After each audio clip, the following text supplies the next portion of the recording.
Hello students, कैसे हो आप। आई होप कि आप सब अच्छे होंगे। दोस्तों, जैसे कि आप जानते हो कि हम पढ़ रहे हैं मध्यकालीन भारत का इतिहास। और मध्यकालीन भारत के इतिहास में आज हमने किया है स्टार्ट दिल्ली सल्तनत। और दिल्ली सल्तनत का शासनकाल जो है वो 1206 ईस्वी से लेकर 1526 ईस्वी तक माना जाता है, जिसमें हम पहले वंश को पढ़ेंगे जो कि होता है गुलाम वंश। और गुलाम वंश का टाइम पीरियड माना जाता है 1206 से लेकर 1290 ईस्वी तक। लेकिन बच्चों का यहाँ पे डाउट ये रहता है कि दिल्ली सल्तनत का शासनकाल 1206 ईस्वी से लेके 1526 ईस्वी तक क्यों माना जाता है। तो इसके बारे में मैं सबसे पहले आपको बता दूं। समझिए, जो दिल्ली सल्तनत है वो 1206 ईस्वी से इसलिए मानी जाती है क्योंकि मोहम्मद गोरी की 1206 ईस्वी में मृत्यु हो जाती है। और मोहम्मद गोरी का ही गुलाम हुआ करता है कुतुबुद्दीन ऐबक। और जैसे ही मोहम्मद गोरी की मृत्यु हो जाती है तो दिल्ली में शासन करना शुरू कर देता है कुतुबुद्दीन ऐबक, क्योंकि मोहम्मद गोरी के द्वारा दिल्ली वाला जो एरिया था वो कुतुबुद्दीन ऐबक को दिया जाता है, जिसके कारण दिल्ली सल्तनत का जो शासनकाल है वो 1206 ईस्वी से माना जाता है। जबकि 1526 ईस्वी तक क्यों माना जाता है, तो इसको समझिए ऐसे कि 1526 ईस्वी में पानीपत का प्रथम युद्ध होता है, जो कि बाबर के बीच में और इब्राहिम लोदी के बीच में होता है। और इब्राहिम लोदी जो होता है वो दिल्ली सल्तनत का अंतिम सुल्तान होता है। और जब ये युद्ध होता है तो इस युद्ध में बाबर के द्वारा दिल्ली सल्तनत के अंतिम सुल्तान इब्राहिम लोदी की हत्या कर दी जाती है युद्ध स्थल पर ही। और वहीं पे ही दिल्ली सल्तनत का अंत हो जाता है, जबकि एक नए साम्राज्य की स्थापना होती है जिसे बोला जाता है मुगल साम्राज्य। लेकिन हमारा जो मेन पॉइंट था वो ये था कि 1526 ईस्वी तक क्यों माना जाता है दिल्ली सल्तनत का शासनकाल। तो आपका आंसर हो गया कि पानीपत के प्रथम युद्ध में बाबर के द्वारा दिल्ली सल्तनत के अंतिम सुल्तान इब्राहिम लोदी को पराजित करके उसकी हत्या कर दी जाती है और दिल्ली सल्तनत का अंत हो जाता है वहीं पे ही। लेकिन दिल्ली सल्तनत में हमारा जो पहला टॉपिक होगा वो होगा गुलाम वंश। तो अब गुलाम वंश जो है वो माना जाता है 1206 ईस्वी से लेके 1210 ईस्वी तक। जबकि गुलाम वंश जो है इसका संस्थापक कौन माना जाता है, तो गुलाम वंश का संस्थापक माना जाता है कुतुबुद्दीन ऐबक को। लेकिन जो गुलाम वंश है, गुलाम वंश के भी कुछ अलग अलग नाम है, जैसे कि ममलूक वंश एंड इलबारी वंश। तो गुलाम वंश को ममलूक वंश या फिर इलबारी वंश क्यों कहा जाता है, धीरे धीरे आपको पता चल जाएगा जैसे ही हम इल्तुतमिश के बारे में पढ़ेंगे। तो दोस्तों, कुतुबुद्दीन ऐबक जो है उसे गुलाम वंश का संस्थापक माना जाता है। और ये दिल्ली सल्तनत में 1206 ईस्वी से लेके 1210 ईस्वी तक शासन करता है। मात्र 4 साल तक ही कुतुबुद्दीन ऐबक दिल्ली सल्तनत में शासन करता है। और कुतुबुद्दीन ऐबक को ही कुरान खां के नाम से जाना जाता है, क्योंकि इतिहासकार ऐसा कहते हैं कि जो कुतुबुद्दीन ऐबक है, कुतुबुद्दीन ऐबक को कुरान एकदम अच्छे से याद थी, जिसके कारण इसे मतलब कि कुतुबुद्दीन ऐबक को कुरान खां के नाम से भी जाना जाता है। और कुतुबुद्दीन ऐबक जो है वो कुतबी वंश से संबंध रखता था, या हम बोल सकते हैं कि ये कुतबी वंश का था। जो कुतुबुद्दीन ऐबक था वो कहाँ का था, वो कुतबी वंश का था। और जैसे ही ये दिल्ली सल्तनत में शासन करने के लिए आता है तो दिल्ली सल्तनत में शासन करने के साथ साथ ये दिल्ली को अपनी राजधानी नहीं बनाता है, जबकि अपनी राजधानी ये बनाए रखता है किसको, लाहौर को। जिसके कारण कुतुबुद्दीन ऐबक को दिल्ली सल्तनत का वास्तविक संस्थापक नहीं माना जाता है। तो वास्तविक संस्थापक फिर किसे माना जाता है, जो कि कुतुबुद्दीन ऐबक का गुलाम हुआ करता है इल्तुतमिश। तो इल्तुतमिश को ही दिल्ली सल्तनत का वास्तविक संस्थापक माना जाता है। लेकिन कुतुबुद्दीन ऐबक को दिल्ली सल्तनत का वास्तविक संस्थापक नहीं माना जाता है, क्योंकि उसने अपनी राजधानी लाहौर को बनाई थी, दिल्ली को नहीं बनाया था। और जैसे ही यह शासक बन जाता है तो शासक बनने के बाद कुतुबुद्दीन ऐबक दिल्ली की जनता में लाखों रुपयों का दान करता है। और जैसे ही दिल्ली की जनता में कुतुबुद्दीन ऐबक के द्वारा लाखों रुपयों का दान किया जाता है तो इसे लाख बख्श की उपाधि दी जाती है, किसके द्वारा, दिल्ली की जनता के द्वारा। जैसे कि यहाँ पे लिखा हुआ है यहाँ पे मैंने लिख रखा है कि शासक बनने के बाद इसने अपनी जनता मतलब कि दिल्ली की जनता में लाखों रुपयों का दान किया, और लाखों रुपयों का दान करने वाले को ही क्या कहा जाता है, लाख बख्श कहा जाता है। और दिल्ली की जनता ने कुतुबुद्दीन ऐबक को क्या कहा, लाख बख्श कहा या फिर लाख बख्श की उपाधि दी। जबकि कुतुबुद्दीन ऐबक को ही एक उपाधि और दी गई थी पीलबख्श की, और यहाँ पे पीलबख्श का मतलब होता है हाथियों का दान करने वाला। तो हाथियों का दान करने वाले को ही क्या कहा जाता है, पीलबख्श कहा जाता है। लेकिन कुतुबुद्दीन ऐबक ने अपने आप एक उपाधि ली थी जो कि होती है सिपह सलाहकार की उपाधि। और सिपह सलाहकार का मतलब ये होता है कि सिपाही की कुर्सी पर ही बैठकर शासन करना, लेकिन इसने कभी भी सुल्तान की उपाधि धारण नहीं की थी। तो मैंने आपको बताया है कि जो कुतुबुद्दीन ऐबक हैं, कुतुबुद्दीन ऐबक को उपाधि ली गई थी कुतुबुद्दीन ऐबक के द्वारा सिपह सलाहकार की मतलब कि सिपाही की उपाधि। इसने कभी भी सुल्तान की उपाधि धारण नहीं की थी, और सुल्तान की उपाधि धारण नहीं की थी, जिसके कारण ये सिपाही की कुर्सी पर ही बैठकर क्या करता था, शासन किया करता था। और आपको याद रखना है कि जो कुतुबुद्दीन ऐबक है वो किसका गुलाम होता है, तो मोहम्मद गोरी का गुलाम होता है कुतुबुद्दीन ऐबक। ठीक इसी तरह से कुतुबुद्दीन ऐबक का भी एक गुलाम हुआ करता है जिसका नाम है इल्तुतमिश, और इल्तुतमिश को ये बदायूं का राज्यपाल नियुक्त करता है, जैसा कि यहाँ पे लिखा हुआ है। इसने अपने गुलाम इल्तुतमिश को बदायूं का राज्यपाल नियुक्त किया। तो दोस्तों ये जो इल्तुतमिश है, इस इल्तुतमिश को ही गुलामों का गुलाम भी कहा जाता है। क्यों कहा जाता है, समझिए। मोहम्मद गोरी का गुलाम हुआ करता था कौन, कुतुबुद्दीन ऐबक, और कुतुबुद्दीन ऐबक का ही गुलाम कौन है, इल्तुतमिश, जिसके कारण इस इल्तुतमिश को गुलामों का गुलाम भी कहा जाता है। इसके बाद जो ये कुतुबुद्दीन ऐबक है, 1210 ईस्वी में चौगान खेलते समय इसकी हो गई थी मृत्यु घोड़े से गिरने के कारण, जिसके कारण कुतुबुद्दीन ऐबक का जो मकबरा है वो कहाँ पे है, लाहौर में ही है। जैसे ही कुतुबुद्दीन ऐबक की 1210 ईस्वी में मृत्यु हो जाती है, तो कुतुबुद्दीन ऐबक का उत्तराधिकारी मतलब कि गुलाम वंश का अगला सुल्तान या फिर अगला शासक बन जाता है कौन, आराम शाह। लेकिन आराम शाह जो है वो कुछ ही दिनों तक शासक बना रहता है दिल्ली सल्तनत का, और ये आराम ही करता रह जाता है। क्यों, समझिए। जैसे ही इस बात की खबर मिलती है इल्तुतमिश को कि गुलाम वंश का अगला शासक कौन बन गया, आराम शाह, तो इस बात की खबर लगती है किसको, इल्तुतमिश को, जिसके कारण इल्तुतमिश जो है वो खुद शासक बनना चाहता था गुलाम वंश का दिल्ली सल्तनत में, जिसके कारण आराम शाह और इल्तुतमिश के बीच में एक युद्ध हुआ जिसे बोला जाता है जोड़ का युद्ध, जो कि हुआ था 1211 ईस्वी में।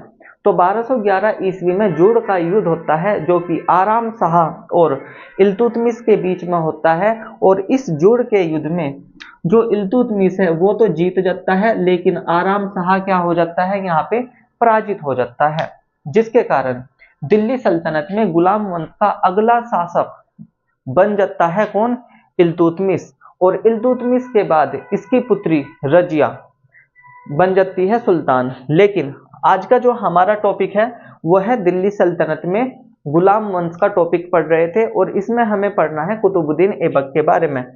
और कुतुबुद्दीन ऐबक की यहाँ पे 1210 ईस्वी में मृत्यु हो जाती है चौगान खेलते समय। लेकिन कुतुबुद्दीन ऐबक के द्वारा कुछ कार्य करवाए गए थे, जैसे कि कुव्वत उल इस्लाम मस्जिद का निर्माण, 2.5 दिन की झोपड़ी का निर्माण, और इसके बाद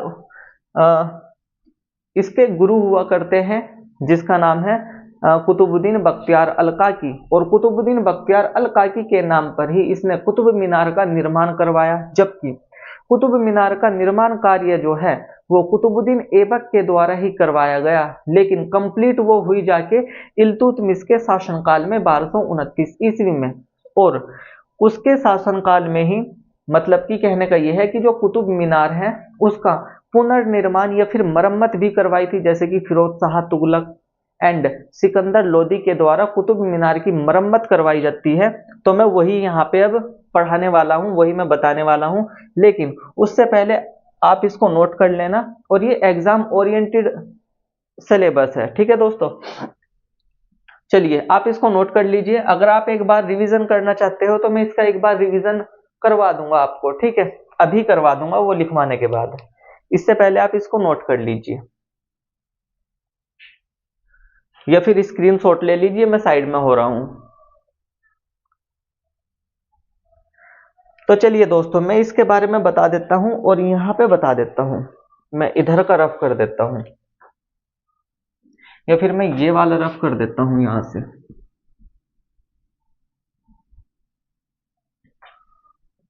देखिए, मैंने आपको बताया था कि कुतुबुद्दीन ऐबक जो है, इसने 1194 में 2 मस्जिदों का निर्माण करवाया था। अब 1194 में क्यों, तो इसकी बात भी पहले समझिए। 1194 में इसलिए क्योंकि जब मोहम्मद गोरी जिंदा था तो मोहम्मद गोरी के 4 गुलाम हुआ करते थे, जिसका नाम था कुतुबुद्दीन ऐबक, याल्दोज, कुबाचा एंड बख्तियार खिलजी। इसमें ही कुतुबुद्दीन ऐबक जो है, कुतुबुद्दीन ऐबक को 1194 ईस्वी में दिल्ली वाला एरिया दिया जाता है। कब? 1194 में। लेकिन शासन करता है, एक नए वंश की स्थापना करता है ये 1206 ईस्वी में। लेकिन 1194 में दिल्ली वाला एरिया इसको पहले ही दिया जा चुका था, जिसके कारण इसने 2 मस्जिदों का निर्माण करवाया था 1194 में। एक मस्जिद का नाम है कुव्वत उल इस्लाम मस्जिद,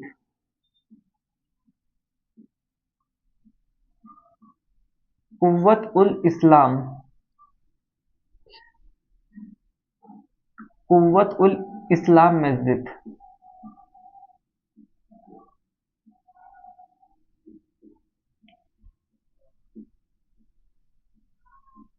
जबकि दूसरी मस्जिद का नाम है 2.5 दिन का झोपड़ा।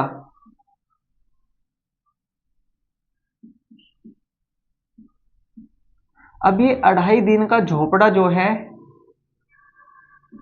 ये भी एक मस्जिद है, और ये मस्जिद कहां पे है? अजमेर में। तो याद रखना है कि जो 2.5 दिन का झोपड़ा है वो कहां पे है? अजमेर में है। और इतिहासकार ऐसा कहते हैं कि जो 2.5 दिन का झोपड़ा है, ये मात्र 2.5 दिन में बनकर तैयार करवाया गया था, जिसके कारण इसका नाम 2.5 दिन का झोपड़ा रखा गया। और कुतुबुद्दीन ऐबक का ही एक गुरु हुआ करता था। ये जो कुतुबुद्दीन ऐबक है, इसके ही गुरु का नाम हुआ करता था, जो कि था कुतुबुद्दीन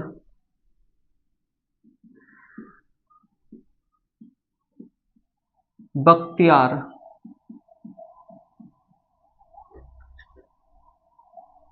कुतुबुद्दीन बख्तियार अलकाकी।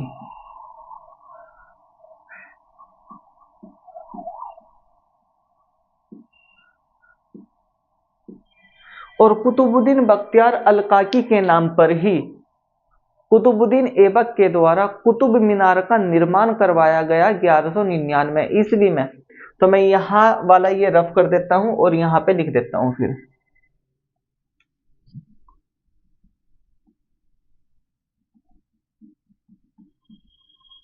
देखिए, कुतुब मीनार का निर्माण करवाया गया, मैं यहां पे लिख देता हूं 1199 ईस्वी में।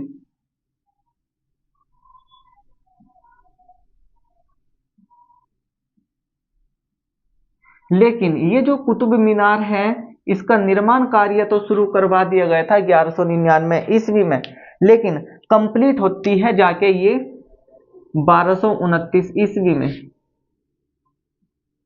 मतलब कि 30 साल लगे इसको बनने में। 1229 ईस्वी में बन के ये क्या हो गई? कंप्लीट हो गई। मैं लिख देता हूं यहां पे कंप्लीट। और किसके शासनकाल में? इल्तुतमिश के शासनकाल में। मतलब कि कहने का यह है कि इल्तुतमिश ने कुतुब मीनार का निर्माण कार्य पूर्ण करवा दिया। और इसमें ही आ जाता है FST, जिसको बोला जाता है फिरोज शाह तुगलक। फिरोज शाह तुगलक, जो कि तुगलक वंश का शासक है, फिरोज शाह तुगलक। इस फिरोज शाह तुगलक के द्वारा भी कुतुब मीनार का पुनर्निर्माण या फिर मरम्मत करवाई गई, जबकि लोदी वंश का आ जाता है सिकंदर लोदी। और इस सिकंदर लोदी के द्वारा भी जो ये कुतुब मीनार है, इस कुतुब मीनार का पुनर्निर्माण या फिर मरम्मत करवाई गई। तो यहां से क्वेश्चन आ जाते हैं, कैसे? देखिए, 1194 ईस्वी में कुतुबुद्दीन ऐबक के द्वारा दो मस्जिदों का निर्माण करवाया गया। एक है कुव्वत उल इस्लाम मस्जिद और दूसरी है अढ़ाई दिन का झोपड़ा, जो कि अजमेर में स्थित है। और इतिहासकार ऐसा कहते हैं कि जो अढ़ाई दिन का झोपड़ा है, ये मात्र 2.5 दिन में बनकर तैयार हो गया था, या 2.5 दिन में बनवाकर ये इसको तैयार करवा दिया गया था, जिसके कारण इसे अढ़ाई दिन का झोपड़ा बोला जाता है। जबकि कुतुबुद्दीन ऐबक का एक गुरु हुआ करता था, जिसका नाम था कुतुबुद्दीन बख्तियार अल काकी। और कुतुबुद्दीन बख्तियार अल काकी जो है, इसी के नाम पर कुतुबुद्दीन ऐबक के द्वारा दिल्ली में एक मीनार का निर्माण करवाया गया, जिसे बोला जाता है कुतुब मीनार। हालांकि 1199 ईस्वी में कुतुब मीनार का निर्माण कार्य शुरू तो हो चुका था, लेकिन कुतुब मीनार का निर्माण कार्य पूर्ण होने से पहले ही 1210 ईस्वी में कुतुबुद्दीन ऐबक की मृत्यु हो जाती है चौगान खेलते समय घोड़े से गिरने के कारण, जिसके कारण 1229 ईस्वी में इसका निर्माण कार्य इल्तुतमिश के द्वारा करवाया जाता है। लेकिन कुछ टूट फूट हो जाने के कारण कुतुब मीनार का मरम्मत करवाया जाता है तुगलक वंश के शासक, जिसका नाम है फिरोज शाह तुगलक। एंड इसके बाद फिर इसकी मरम्मत करवाई जाती है, मतलब कि कुतुब मीनार की मरम्मत करवाई जाती है किसके द्वारा? सिकंदर लोदी के द्वारा, जो कि लोदी वंश से संबंधित था। ठीक है दोस्तों, तो ये हो जाता है कुतुबुद्दीन ऐबक के बारे में कंप्लीट। लेकिन मैं एक बार आपको रिवीजन करवा देता हूं, इसका बोल के बता देता हूं, समझिए, बिल्कुल कहानी की तरह पढ़ेंगे। ऐसे समझिए कि हमें पढ़ना है किसके बारे में? गुलाम वंश के बारे में। और गुलाम वंश का संस्थापक माना जाता है किसको? कुतुबुद्दीन ऐबक को। और ये वाला जो टॉपिक है वो पढ़ रहे हैं हम दिल्ली सल्तनत में, और दिल्ली सल्तनत हमें पढ़ना होता है मध्यकालीन भारत के इतिहास में। ठीक है, तो सबसे पहला पॉइंट बच्चों का ये रहता है कि दिल्ली सल्तनत का शासनकाल 1206 ईस्वी से क्यों माना जाता है। तो इसको समझने के लिए आपको कुतुब मोहम्मद गोरी के बारे में पढ़ना होगा। तो समझिए, मोहम्मद गोरी जो होता है वो उसकी मृत्यु 1206 ईस्वी में हो जाती है, और मोहम्मद गोरी के द्वारा ही इस कुतुबुद्दीन ऐबक को दिल्ली वाला एरिया दिया जाता था। लेकिन जैसे ही मोहम्मद गोरी की 1206 ईस्वी में मृत्यु हो गई, तो उसका ही गुलाम हुआ करता था कुतुबुद्दीन ऐबक। तो कुतुबुद्दीन ऐबक जो है वो दिल्ली सल्तनत में शासन करने के लिए आया, और उसने दिल्ली में एक नए वंश की स्थापना की, जो कि कहलाता है गुलाम वंश। जबकि गुलाम वंश के ही अलग अलग नाम हैं, जैसे कि ममलूक वंश, इलबारी वंश। एंड संस्थापक हमने बात की, संस्थापक माना जाता है कुतुबुद्दीन ऐबक को। लेकिन कुतुबुद्दीन ऐबक जो है वो मात्र 4 साल तक ही शासन करता है दिल्ली सल्तनत में, 1206 ईस्वी से लेकर 1210 ईस्वी तक। और इसके बाद कुतुबुद्दीन ऐबक जो है उसको ही कुरान ख्वां के नाम से भी जाना जाता है। एंड ये कुतुबी वंश से संबंध रखता है। और जैसे ही दिल्ली में ये शासन करने के लिए आता है, तो दिल्ली की जनता को खुश करने के लिए दिल्ली की जनता में ये लाखों रुपयों का दान करता है, जिसके कारण दिल्ली की जनता ने खुश होकर इसे लाख बख्श की उपाधि दी। और लाख बख्श का मतलब होता है लाखों रुपयों का दान करने वाला। जबकि अगर हम बात करते हैं कि इसको ही पील बख्श भी कहा जाता है, तो पील बख्श इसको इसलिए कहा जाता है क्योंकि इसने हाथियों का भी दान किया था, और पील बख्श का मतलब ही होता है हाथियों का दान करने वाला। जबकि इसने अपने आप उपाधि ली थी एक, जिसे बोला जाता है सिपह सलाहकार की उपाधि। इसने कभी भी सुल्तान की उपाधि धारण नहीं की थी, जिसके कारण सुल्तान की उपाधि धारण नहीं की थी और दिल्ली को अपनी राजधानी नहीं बनाया था, जिसके कारण इसको दिल्ली सल्तनत का वास्तविक संस्थापक नहीं कहा जाता है। वास्तविक संस्थापक माना जाता है कुतुबुद्दीन ऐबक के गुलाम, जिसका नाम है इल्तुतमिश। जबकि इससे बाद वाली जो कहानी है वो मैंने आपको बता दी थी कि कुतुबुद्दीन ऐबक का एक गुलाम हुआ करता था, जिसका नाम था इल्तुतमिश। और इल्तुतमिश को इसने बदायूं का राज्यपाल नियुक्त किया था। और जैसे ही 1210 ईस्वी में इसकी कुतुबुद्दीन ऐबक की मृत्यु हो जाती है, तो उसी के बाद इसका उत्तराधिकारी मतलब कि गुलाम वंश का अगला शासक बन जाता है आराम शाह। और जैसे ही आराम शाह गुलाम वंश का अगला शासक बनता है, तो इस बात की खबर मिल जाती है कुतुबुद्दीन ऐबक के गुलाम इल्तुतमिश को, जो कि बदायूं का राज्यपाल था। जैसे ही उसे पता चलता है, तो बदायूं के राज्यपाल इल्तुतमिश और आराम शाह के बीच में 1211 ईस्वी में एक युद्ध होता है, जो कि है जोड़ का युद्ध। और इस जोड़ के युद्ध में इल्तुतमिश जीत जाता है और आराम शाह पराजित हो जाता है, और दिल्ली सल्तनत के गुलाम वंश का अगला शासक बन जाता है इल्तुतमिश। फिर हम इल्तुतमिश के बाद पढ़ते हैं इसकी पुत्री रजिया सुल्तान के बारे में। एंड उसके बाद कुछ वर्क थे जो कि कुतुबुद्दीन ऐबक के द्वारा करवाए गए थे, जो मैंने यहाँ पे आपको बताया। इसने 2 मस्जिदों का निर्माण करवाया, कुव्वतुल इस्लाम मस्जिद एंड 2.5 दिन का झोपड़ा, एंड कुतुब मीनार का निर्माण करवाया। और कुतुब मीनार का पुनर्निर्माण या फिर मरम्मत किस किस के द्वारा करवाई गई? फिरोज शाह तुगलक और सिकंदर लोदी के द्वारा। तो आई होप कि अब आपका ये कंसेप्ट जो है कुतुबुद्दीन ऐबक का, वो बहुत अच्छे से क्लियर हो गया होगा। तो दोस्तों आज के लिए हम इतना ही रखते हैं, और नेक्स्ट वीडियो हम लेके आएंगे, पीडीएफ से भी पढ़ाऊंगा और इस तरह भी पढ़ाऊंगा। तो नेक्स्ट क्लास हमारी होगी इल्तुतमिश के बारे में। ठीक है दोस्तों, तो अगर आपको ये वीडियो अच्छी लगी हो तो वीडियो को लाइक कर देना, शेयर कर देना और एक प्यारा सा कमेंट कर देना। लेकिन अगर आप इस चैनल पर नए हो तो चैनल को भी सपोर्ट कर देना और सब्सक्राइब कर देना। थैंक्स फॉर वॉचिंग, मिलते हैं नेक्स्ट क्लास में।